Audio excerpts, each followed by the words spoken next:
अस्सलाम वालेकुम guys, this is ताज शाहिद। आज हम ज्योमेट्रिक प्रोग्रेशन की बात कर रहे हैं। ज्योमेट्रिक प्रोग्रेशन क्या होती है? A sequence in which the first term is non zero number. शर्त ये है कि जो फर्स्ट टर्म है वो नॉन जीरो नंबर होगी and each of the succeeding terms formed by multiplying the previous one by certain non-zero fixed number। मतलब GP मतलब ज्योमेट्रिक प्रोग्रेशन एक ऐसी सीक्वेंस है जिसका जिसकी पहली टर्म जो है वो हमारे पास नॉन ज़ीरो नंबर है और हम करेंगे क्या, हर पीछे वाली टर्म को एक फिक्स्ड नंबर से मल्टीप्लाई कराएंगे तो अगली टर्म हमें मिलेगी। मतलब अगर मैं 2 को 2 से मल्टीप्लाई कर रहा हूँ तो 4, फिर इसको 2 से मल्टीप्लाई कर रहा हूँ तो 8, फिर 2 से मल्टीप्लाई कर रहा हूँ 16, फिर 2 से मल्टीप्लाई कर रहा हूँ 32, फिर 2 से मल्टीप्लाई कर रहा हूँ 64। मतलब क्या कर रहा हूँ मैं, पीछे वाली टर्म को 2 से मल्टीप्लाई करा रहा हूँ तो अगली टर्म मिल रही है। ऐसी सीक्वेंस को हम जीपी कहते हैं, ज्योमेट्रिक सीक्वेंस कहते हैं। इसकी एक और डेफिनेशन है, एक ऐसी सीक्वेंस जिसमें कॉमन रेशो मौजूद हो। मतलब बच्चों इन दोनों का रेशो 4/2 आ जाएगा, हमारे पास क्या 2 आ जाएगा। इसी तरीके से इन दोनों का रेशो 8/4, रिजल्ट क्या आ गया 2। इसी तरीके से इन दोनों का रेशो 16/8, तो रिजल्ट क्या आ जाएगा हमारे पास 2। तो बेटा अगर मैं यहाँ पे कंसेक्यूटिव टर्म्स के रेशियो निकाल रहा हूँ तो सारे रेशियो सेम आ रहे हैं। हम इन रेशियोज को r से रिप्रेजेंट करते हैं और इस r को हम कहते हैं कॉमन रेशियो। तो जीपी एक ऐसी सीक्वेंस है जिसके अंदर कॉमन रेशियो पाया जाता है, जिसके अंदर दो टर्म्स का जो रेशियो है वो हमेशा सेम आता है। आइए इसकी जर्नल फॉर्म की बात करें। हर सीक्वेंस की पहली टर्म हमेशा ए होती है। हम क्या कर रहे थे, इस नंबर को हमने 2 से मल्टीप्लाई कराया तो ये आया, फिर इस नंबर को 2 से मल्टीप्लाई कराया तो ये आया, फिर इसको 2 से मल्टीप्लाई कराया तो ये आ गया। मतलब 2 क्या है, बेसिकली आर। तो हम क्या करेंगे, अगर हमें जीपी बनानी है तो हम पहली टर्म को छोड़ देंगे, पहली टर्म को हम मल्टीप्लाई कराएंगे हम आर से, तो क्या आ जाएगा ए आर। फिर इसको आर से मल्टीप्लाई कराएंगे ए आर स्क्वायर, फिर आर से मल्टीप्लाई कराएंगे ए आर क्यूब। तो हमारे पास ये टर्म्स मिलती चली जाएंगी और आखिरी टर्म होगी ए इंटू आर की पावर n-1। ये जो फॉर्म है ये जीपी की स्टैंडर्ड फॉर्म कहलाती है। सही है बेटा। जीपी के अंदर नो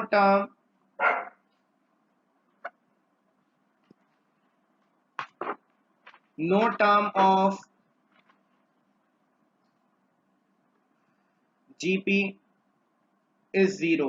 मतलब जीपी की कोई भी टर्म जीरो नहीं हो सकती। अगर मिसाल के तौर पे जीपी की टर्म जीरो हो जाए तो होगा क्या, इन दोनों का रेशियो 0/1 तो जीरो आ जाएगा, लेकिन इन दोनों का रेशियो 2/0 जो कि क्या हो जाएगा, अनडिफाइन हो जाएगा। तो जीपी की कोई भी टर्म जीरो नहीं होती। इसी तरह अगर हम बात करें जर्नल टर्म की, तो जीपी के अंदर जो जर्नल टर्म है वो है हमारे पास Tn is equal to A into R की पावर n-1। और इसी जर्नल टर्म को फेडरल बोर्ड में लिखते हैं an is equal to a1 r की पावर n-1। इसके अंदर Tn जो है आपको पता है जनरल टर्म है या फिर ये nth टर्म है। a क्या है हमारे पास, फर्स्ट टर्म। r है हमारे पास कॉमन रेशियो और n है हमारे पास नंबर ऑफ टर्म्स। तो ये फॉर्मूला इस्तेमाल किया जाता है जब भी हमें जीपी की कोई टर्म निकालनी हो। इसी तरीके से हम एक सवाल को देखते हैं। If a is equal to r then Tn is equal to, Tn किसके बराबर होगा, अगर a जो है वो r के बराबर हो जाए। तो Tn का फॉर्मूला पता है, Tn is equal to a into R की पावर n-1। हमने क्या करा, r की जगह a रख दिया, a की पावर n माइनस 1 और a की power 1, base same, power add हो गई, तो ये कैंसिल हो गया और हमारे पास आ गया a की पावर n, मतलब tn आ गया a की पावर n, या फिर हम r की पावर n भी इसे कह सकते हैं। अच्छा, इसी तरीके से एक और सवाल की हम बात करते हैं। The nth term of 2, 4, 8, 16, ये एक सीक्वेंस है और हमसे कहा जा रहा है कि इसकी nth टर्म क्या होगी। अब मुझे इसकी nth टर्म निकालनी है, तो मेरे पास a तो आ गया 2 के बराबर, r मेरे पास आ जाएगा इन दोनों को डिवाइड कराने पे 4 डिवाइडेड बाय 2, और हम एक और तरीके से भी चेक कर लेंगे 8 डिवाइडेड बाय 4, तो हमारे पास r2 आ गया।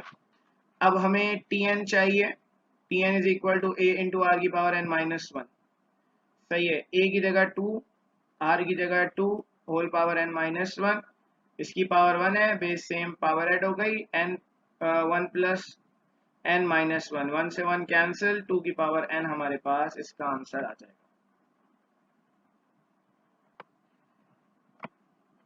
अच्छा, जीपी के अंदर एक और सवाल हमसे पूछा जा सकता है, if t2 is equal to 4 and t5 is equal to 32, then r is equal to, मतलब हमें दो टर्म्स दे दें जीपी की और ये दोनों टर्म्स कंसेक्यूटिव टर्म्स ना हो, इनके दरमियान में गैप आ रहा हो, जैसे यहाँ 2 लिखा है, यहाँ 5 लिखा है, बीच में दो टर्म्स हमें नहीं पता, 3 और 4, मतलब थर्ड और फोर्थ टर्म हमें नहीं पता। अब आर कैसे निकालें भाई, आसान सी जुगाड़ है इसकी। क्या जुगाड़ है भाई, जो दोनों टर्म्स दी हुई हैं उनको डिवाइड करा दो, t5 upon t2 whole power 1 divided by ये जो दो नंबर्स दिख रहे हैं आपको, ये एक नंबर दिख रहा है 5 और एक नंबर आपको 2 दिख रहा है, इन दोनों का डिफरेंस यहाँ लिखना है, मतलब ये हो जाएगा 32 divided by 4 whole power 1 upon 3, तो 8 की पावर 1 अपॉन 3, तो हमारे पास इसका रिजल्ट क्या आ जाएगा 2। तो जब भी हमारे पास दो टर्म्स दी हुई हो, दोनों कंसेक्यूटिव टर्म्स ना हो और r निकालना हो, तो हम r इस तरीके से निकालेंगे। अच्छा, तो अब हम बात कर रहे हैं अगले एमसीक्यू की। इसमें कहा जा रहा है which term of the sequence हमें दी हुई है,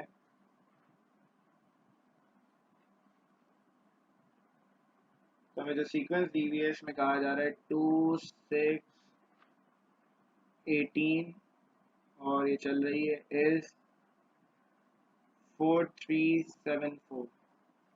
अब कौन सी टर्म है ये 4, 3, 7, 4, ये बात हमें कैसे पता चलेगी, ये बात हमें tn के फॉर्मूले से पता चलेगी, tn is equal to a into R की पावर n माइनस 1।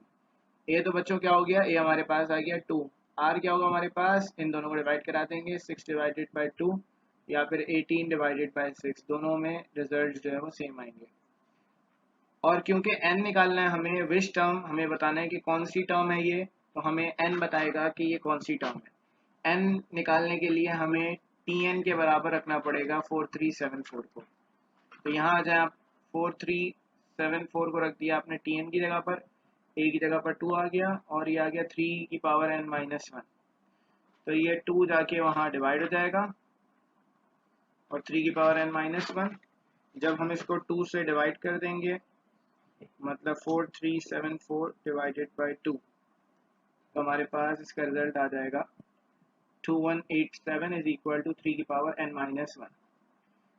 अब हम इसको लिख देंगे 3 की पावर 7, क्योंकि 3 की पावर 7 इसके बराबर है, और 3 की पावर n माइनस 1, दोनों की बेस इक्वल है तो पावर्स इक्वल हो जाएंगी, 7 बराबर आ जाएगा n माइनस 1 और ये हो जाएगा 7 plus 1 is equal to n, और हमारे पास n क्या आ जाएगा 8, मतलब हमारे पास 4374 जो है वो हमारे पास कौन सी टर्म है, T8 है, मतलब 8 टर्म है ये। अच्छा, तो अब बात हो रही है ज्योमेट्रिक मीन की, कि ज्योमेट्रिक मीन क्या चीज़ है, सबसे पहले इसको समझते हैं। A number G is said to be geometric mean between A and B if A, G, B are in GP. मतलब अगर A, G, B ये तीन नंबर्स GP के अंदर हैं तो ये जो बीच वाला नंबर है ये ज्योमेट्रिक मीन कहलाएगा। सही है। अब ज्योमेट्रिक मीन का हमारे पास फॉर्मूला क्या है? फॉर सिंगल मीन, अगर हमें एक मीन निकालना है तो हम कैसे निकालेंगे? G बराबर है plus minus root A B, या फिर हम ये फॉर्मूला इस्तेमाल करते हैं जी स्क्वायर बराबर है ए बी के। तो सिंगल मीन जब भी निकालना होगा तो ये फॉर्मूला इस्तेमाल किया जाएगा। अब बात कर रहा हूं फॉर एन मीन्स की, एन जीएम्स की। अगर जीएम्स की तादाद एक से ज्यादा हो जाए तो हम क्या करेंगे? तो मैं यहाँ कंसीडर कर रहा हूं G1, G2, G3 till Gn। अगर मैं इनको A और B के दरमियान में रख दूं और मैं कहूं कि ये जो सीक्वेंस है ये GP के अंदर है, अगर ये सीक्वेंस GP के अंदर है तो जो बीच में वैल्यूज मौजूद हैं ये सारी की सारी क्या कहलाएंगी? ये ज्योमेट्रिक मीन कहलाएंगी, ये जीएम्स कहलाएंगे। मिसाल के तौर पे मेरे पास एक सीक्वेंस है 2 4 6, सॉरी 6 नहीं आएगा, तो हमारे पास अगर एक सीक्वेंस है 2 4 8 16, तो पहली और आखिरी वैल्यू को अगर छोड़ दूं तो ये जो बीच वाली वैल्यूज हैं ये क्या कहलाएंगी? ये ज्योमेट्रिक मीन्स कहलाएंगी, ये जीएम्स कहलाएंगी। तो जब भी जीएम की तादाद एक से ज्यादा हो जाए तो हम करते क्या है? आर निकालते हैं। आर का फॉर्मूला है B upon A divided by one divided by N plus one. अब यहाँ पे जो n है ये रिप्रेजेंट कर रहा है नंबर ऑफ जीएम्स को। r हमारे पास फॉर्मूले से आ गया तो हम जीएम्स कैसे निकालेंगे? G1 बराबर है ए आर के, G2 बराबर है ए आर स्क्वायर, G3 बराबर है ए आर क्यूब, और इसी तरीके से अगर हम आगे चलें तो Gn बराबर है a इंटू आर की पावर n। तो इस तरीके से हम ज्योमेट्रिक मीन्स निकालेंगे, मतलब ये हमारे पास फॉर्मूला। अच्छा, तो ज्योमेट्रिक मीन के हवाले से कुछ सवाल हम डिस्कस करते हैं। GM बिटवीन 2 and 8, सही। अगर हमारे पास ये आ जाए कि हमें 2 और 8 के दरमियान में जो GM है वो निकालना है तो हम कैसे निकालेंगे? बहुत आसान काम है। एक सिंगल GM की बात, मतलब सिंगल मीन की बात हो रही है तो हम क्या करेंगे? G is equal to plus minus root A B. तो हमारे पास A ये है, B ये है, हमारे पास आ जाएगा plus minus root 2 multiply by 8, तो ये हमारे पास आ जाएगा प्लस माइनस रूट 16, तो ये आ जाएगा प्लस माइनस 4। इसी तरीके से हमारे पास ये सवाल भी आ सकता है 2 GMs between 2 and 16 are, तो हमसे 2 GMs पूछे जा रहे हैं। तो बेटा GM की तादाद एक से ज़्यादा हो गई है तो हम सबसे पहले R निकालेंगे। R बराबर है B upon A whole power 1 divided by n plus 1। तो ये A हो गया, ये B हो गया, तो ये आ गया 16 upon 2 whole power 1 upon n की जगह आएगा नंबर ऑफ GMs 2 प्लस 1, तो 8 की पावर 1 अपॉन 3, तो 8 की पावर 1 अपॉन 3 बराबर है 2 के। तो हमारे पास R की वैल्यू ये आ गई। अब हमें GMs चाहिए। दो रास्ते हैं इनको निकालने के। G1 बराबर है AR के, G2 बराबर है AR स्क्वायर के। एक रास्ता तो ये कि आप इस फॉर्मूले में वैल्यूज रख दें तो आपके पास रिजल्ट आ जाएगा। दूसरा रास्ता बता रहा हूँ, उसमें क्या करना है आपको? 2 और 16 के दरमियान में आपके पास दो GMs हैं, G1 और G2। करना क्या, आपको पहली वैल्यू को मल्टीप्लाई कराएंगे किससे? R की वैल्यू से जो आ रहा है। 2 से मल्टीप्लाई कराया तो 4, फिर इसको मल्टीप्लाई कराएंगे 2 से तो ये हमारे पास 8, फिर इसको 2 से मल्टीप्लाई कराएंगे तो ये आ जाएगा। तो हमारे पास G1 बराबर आ जाएगा 4 के और हमारे पास G2 बराबर आ जाएगा 8 के। इसी तरीके से हमारे पास एक और चीज पूछी जाती है, product of n GMs between A and B। तो n GMs का जो प्रोडक्ट है वो बराबर है ए बी की पावर n/2 के। ये फॉर्मूला आपको याद रखना है। इससे रिलेटेड सवाल आ सकता है, product of 2 GMs between 2 and 16 is equal to a हो गया बी हो गया बच्चों। तो 2 मल्टीप्लाई बाय 16 की पावर 2 डिवाइड बाय 2, तो ये आ जाएगा हमारे पास 32 होल पावर 1, मतलब आंसर आ जाएगा हमारे पास 32।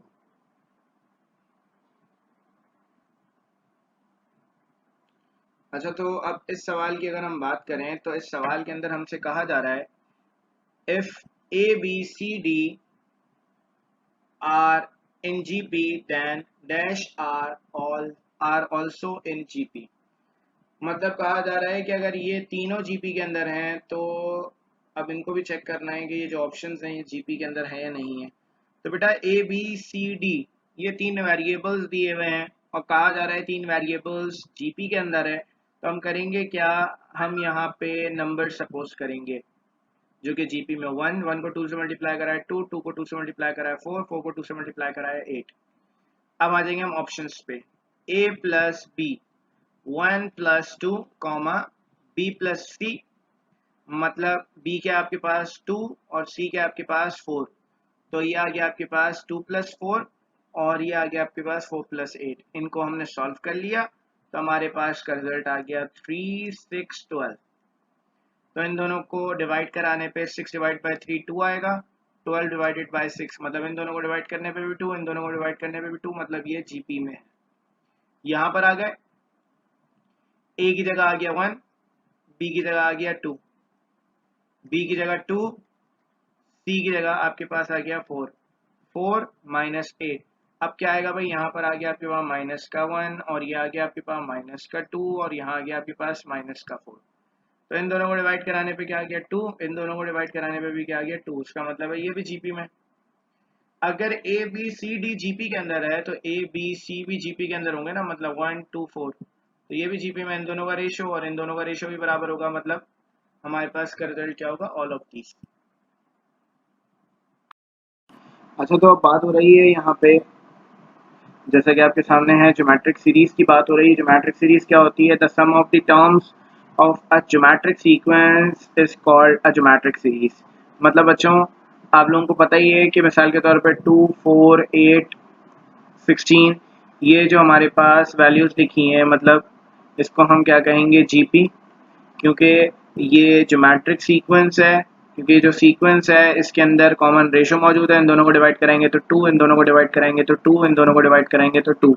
तो कॉमन रेशो मौजूद है, इसका मतलब है कि ये ज्योमेट्रिक सीक्वेंस है।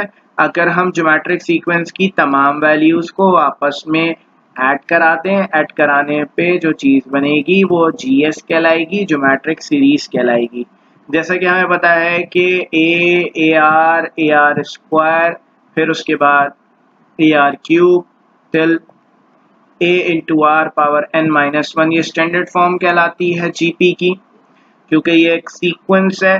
अगर हम इन टर्म्स को आपस में ऐड करा दें, टर्म्स को ऐड कराने पे जो चीज़ बनेगी वो क्या कहलाएगी, वो ज्योमेट्रिक सीरीज कहलाएगी, मतलब वो जीएस कहलाएगी। अब बच्चों इन तमाम नंबर्स को ऐड करने पे हमारे पास क्या रिजल्ट आता है, हमारे पास रिजल्ट आता है N is equal to A 1 minus R power n divided by 1 minus R. ये फॉर्मूला इस्तेमाल किया जाता है जब r mod of r less than 1 हो। इसी तरीके से ये फॉर्मूला इस्तेमाल किया जाता है जब हमारे पास मॉड ऑफ r जो है ग्रेटर देन 1 हो। अगर हमारे पास Sn मौजूद है, फर्स्ट टर्म मौजूद है, लास्ट टर्म मौजूद है, तो यही फॉर्मूला बन जाता है a minus R L upon 1 minus R. ये फॉर्मूला इस्तेमाल होता है जब mod of r less than 1 हो। ये फॉर्मूला बन जाता है R L minus A upon R minus 1। ये फॉर्मूला इस्तेमाल होता है जब mod of r greater than 1 हो। बेटा जब भी हम सीरीज की बात करते हैं तो दो तरीके की सीरीज है हमारे पास। एक सीरीज है सम टू एन टर्म्स, मतलब जिसके अंदर सम निकालना होता है, सम टू एन टर्म्स, मतलब ऐसी सीरीज जिसकी लास्ट टर्म हमें पता हो। या फिर दूसरी है हमारे पास सम टू इनफाइनाइट टर्म्स। तो अभी हम बात कर रहे हैं सम टू एन टर्म्स की, मतलब एक ऐसी सीरीज की जिसकी लास्ट टर्म हमें पता हो। मिसाल के तौर पे मैं आपको लिख दूं 2, 4, 8, 16 और ये वैल्यूज चल रही है कहाँ तक, ये वैल्यू जा रही है मिसाल के तौर पे 256 तक। तो अब ये एक ऐसी सीरीज है जिसकी आखिरी वैल्यू हमें पता है, तो इसका मतलब है कि ये इनफाइनाइट ज्योमेट्रिक सीरीज नहीं है, ये फाइनाइट ज्योमेट्रिक सीरीज है। और इसका सम किससे निकलेगा, इन फॉर्मूलों की मदद से निकलेगा। वो हमें देखना पड़ेगा r ग्रेटर देन 1 है या लेस देन 1 है, तो हम उस हिसाब से फॉर्मूलों को लगा के सम निकालेंगे। अगर यही सीरीज ऐसे आ जाए 2, 4, 8 और हमें इसकी लास्ट टर्म जो है नहीं पता हो, तो हम ऐसी सीरीज को इनफाइनाइट ज्योमेट्रिक सीरीज कहते हैं। और इनफाइनाइट ज्योमेट्रिक सीरीज में भी हमें कुछ चीजें देखनी होती हैं, वो आगे इंशाल्लाह इनफाइनाइट ज्योमेट्रिक सीरीज में बताऊंगा कि किस तरीके से उसका सम निकलेगा। अच्छा, तो इस सवाल में कहा जा रहा है find the sum to n terms of a GP whose nth term is, nth term दी हुई है मतलब tn दिया हुआ है 3 मल्टीप्लाई बाय 2 की पावर n माइनस 1। अब बेटा हमें सम चाहिए, सम निकालने के लिए हमें दो चीजें चाहिए होती है, हमें a चाहिए होता है, हमें r चाहिए होता है सम टू एन टर्म्स निकालने के लिए। तो हम n की जगह 1 रखेंगे तो हमारे पास यहाँ पे रिजल्ट आ जाएगा 3 मल्टीप्लाई बाय 2 की पावर 0। नंबर की पावर 0 आ जाए तो 1 के बराबर है, मतलब ये हमारे पास 3 आ जाएगा। इसी तरीके से t2 आएगा हमारे पास, अगर हम n की जगह पे 2 रख दें तो हमारे पास इसका रिजल्ट आ जाएगा 6। तो a अगर मतलब t1 आपको पता है कि a के बराबर होता है, मतलब a आपके पास 3 हो गया और आपके पास t2 ही आ गया। r कैसे आएगा, t2 अपॉन t1, मतलब 6 divide by 3 is equal to 2। r हमारे पास ये आ गया। जैसे कि हमें पता है कि Sn बराबर है, क्योंकि यहाँ पे r ग्रेटर देन 1 है, तो Sn बराबर होगा a इंटू आर की power n minus 1 upon r minus 1। तो यहाँ पर आ जाएगा Sn is equal to a की जगह आ जाएगा 3, 2 की power n minus 1 upon 2 minus 1। तो Sn आ जाएगा हमारे पास 3 इंटू 2 की पावर n माइनस 1 अपॉन 1। तो Sn is equal to 3 into 2 की पावर n माइनस 1, ये हमारे पास इसका आंसर आ जाएगा। इस तरीके से हम सम निकाल सकते हैं। अच्छा, तो अगर हम इस सवाल की बात करें तो इस सवाल के अंदर हमसे कहा जा रहा है कि a 7 है, l 448 है, Sn दिया हुआ है, r निकालना है। जब भी लास्ट टर्म दी हुई हो तो हमारे पास जो है फॉर्मूला है a minus R L upon 1 minus R. आप ये वाला फॉर्मूला लगा लें या वो दूसरा वाला फॉर्मूला लगा लें, R is greater than mod of R is greater than 1 वाला या mod of R less than 1 वाला, दोनों में से कोई भी फॉर्मूला लगा लें रिजल्ट आ जाएगा, क्योंकि हमें नहीं पता यहाँ पे आर बड़ा है 1 से या छोटा है। एस एन की जगह 889, ए की जगह 7, आर की जगह आर ही रहेगा, एल की जगह 448 divided by 1 minus 1 minus R, sorry, ये पूरी वैल्यू वहाँ जाके मल्टीप्लाई हो जाएगी। तो 889 minus 889 R is equal to 7 minus 448 R. तो क्या होगा भाई, 889 minus 7 is equal to 889 R इधर आ जाएगा, पॉजिटिव हो गया, 448 आर। तो ये हो जाएगा 882 इज इक्वल टू 441 आर, और हमारे पास आर आ जाएगा 882 divided by 441 is equal to 2 आ जाएगा, और ये हमारा आंसर बन जाएगा। अच्छा, जैसे कि मैं पहले आप लोगों से डिस्कस कर चुका हूँ कि हमारे पास जो ज्योमेट्रिक सीरीज हैं वो दो तरीके की हैं। एक के अंदर बात होती है सम टू एन टर्म्स की, एक के अंदर बात होती है सम टू इनफाइनाइट टर्म्स की। सम टू एन टर्म्स की हम बात कर चुके हैं, अब सम टू इनफाइनाइट टर्म्स की बात करेंगे। मतलब हमारे पास एक सीरीज है ए आर स्क्वायर और ये वैल्यू इन्फिनिटी तक जा रही है, मतलब हमें इसकी लास्ट टर्म नहीं पता। तो इसका मतलब है कि ये इनफाइनाइट ज्योमेट्रिक सीरीज है। इनफाइनाइट ज्योमेट्रिक सीरीज में क्या होना चाहिए, मॉड ऑफ आर जो है वो लेस देन 1 होना चाहिए। जब भी mod of R less than 1 होगा तो सम टू इन्फिनिटी का फॉर्मूला लगेगा a अपॉन 1 माइनस आर। अगर mod of R less than 1 नहीं होगा तो ये फॉर्मूला नहीं लगेगा। मतलब आपके पास लिखा हुआ 1, 1 अपॉन 2, 1 अपॉन 4, 1 अपॉन 8। अब ये जो सीरीज है ये हमारे पास चलती जा रही है, ये कहीं पर अभी एंड नहीं हो रही, मतलब ये इनफाइनाइट ज्योमेट्रिक सीरीज है। अगर इसमें हम r निकालें तो r क्या होगा, T2, ये T2 है हमारे पास और ये हमारे पास T1 है, तो T2 अपॉन T1 मतलब r हमारे पास आ जाएगा 1/2, मतलब ये हो जाएगा 0.5 जो कि लेस देन 1 है। तो इसका सम निकालने के लिए हम ये फॉर्मूला लगा सकते हैं, sum to infinity is equal to a upon 1 minus r। तो a की जगह 1/2, 1 माइनस r की जगह 1/2, तो ये हो गया आपके पास 1/2 divided by 1/2 is equal to 1। मतलब सम हमारे पास क्या आ गया, फाइनाइट आ गया। जब भी सम हमारे पास फाइनाइट आता है तो ऐसी सीरीज को हम कन्वर्जेंट कहते हैं। मतलब अगर मैं सीरीज की बात करूं तो इस सीरीज के अंदर हमारे पास जो पहली टर्म है वो 1 है, दूसरी टर्म क्या है 1/2 मतलब 0.5, फिर उसके बाद 1/4 मतलब 0.25, फिर इसी तरीके से 1/8, तो 1/8 हमारे पास हो गई 0.125। तो ये वैल्यू क्या हो रही है बच्चों, ये कम होती जा रही है, कम होती जा रही है। एक वक्त आएगा कि ये वैल्यू क्या बन जाएगी, ये 0 बन जाएगी। मतलब आप देख रहे हैं ना, कम होती जा रही है।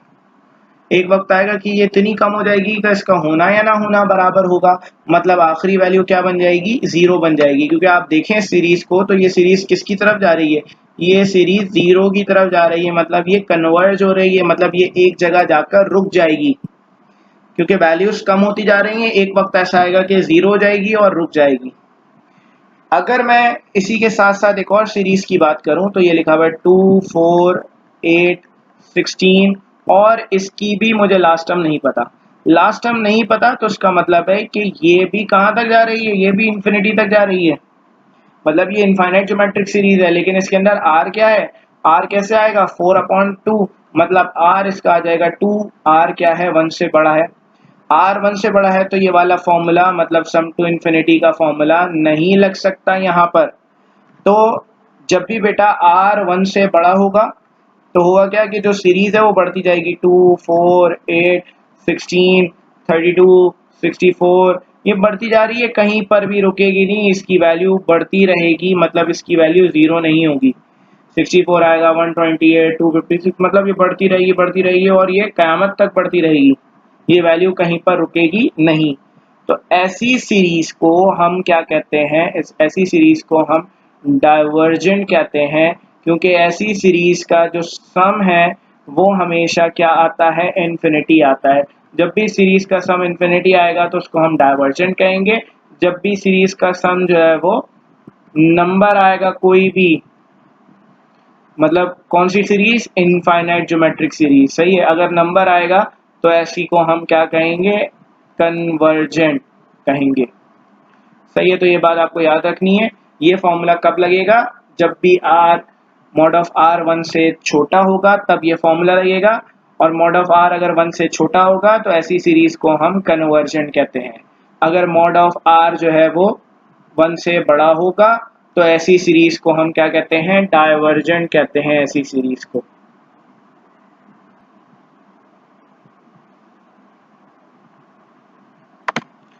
अच्छा, तो मैं एक सवाल की बात कर रहा था कि हमारे पास एक सवाल है जिसके अंदर कहा जा रहा है 2.13, 13 के ऊपर बार लगा हुआ है, इसका मतलब है कि 13 बार बार रिपीट हो रहा है।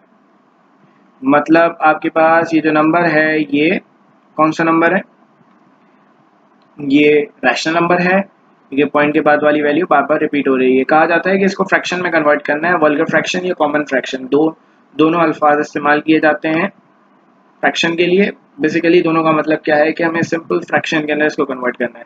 करना क्या है, पॉइंट से पहले वाली वैल्यू प्लस की साइन, पॉइंट के बाद जितनी वैल्यूज हैं वो लिख देंगे 13, माइनस की साइन, पॉइंट के बाद जितनी नॉन रिपीटेड वैल्यूज हैं, तो 13 के ऊपर बार है, मतलब 13 बार बार रिपीट हो रहा है, और पॉइंट के बाद 13 के अलावा कोई वैल्यू नहीं है, तो इसका मतलब है कि नॉन रिपीटेड वैल्यू कोई भी नहीं है, मतलब 0।